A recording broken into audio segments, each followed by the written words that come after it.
Rectify, understanding and using this powerful verb. Hello, everyone. Welcome back to our channel, where we dive into the fascinating world of English language learning.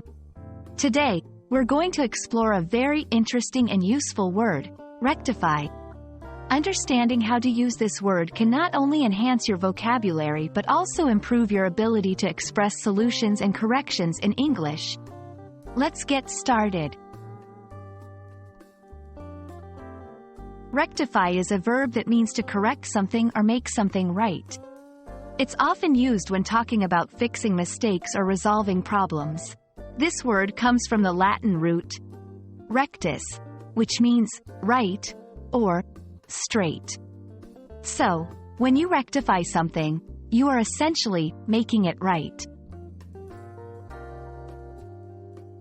To understand how to use rectify in real-life contexts, let's look at some examples.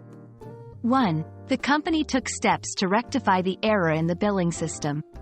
Here, rectify means to correct the mistake in the system. 2. I need to rectify the misunderstanding between us. In this case, rectify is about resolving a miscommunication or disagreement. 3. The government is working to rectify the issues caused by the new policy. Here, it indicates making changes to improve or correct the policy outcomes. Notice how in each case, rectify involves an action that aims to set something right or improve a situation. Rectify is often used with certain words that complement its meaning. Some common collocations are rectify a mistake, error, focusing on correcting a specific mistake.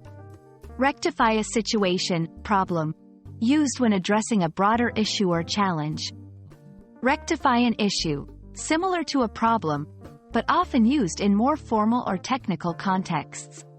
Understanding these collocations can help you use rectify more naturally in your conversations. Sometimes, it's helpful to know other words with similar meanings. Here are a few synonyms for rectify: correct, amend, remedy, resolve. Each of these words can be used in similar contexts but may carry slightly different connotations. There you have it, a comprehensive look at the word rectify. By using rectify in your conversations and writings, you can clearly and effectively communicate about fixing problems and making things right. We hope this video helps you add another useful word to your English vocabulary. Happy learning, and see you in the next video.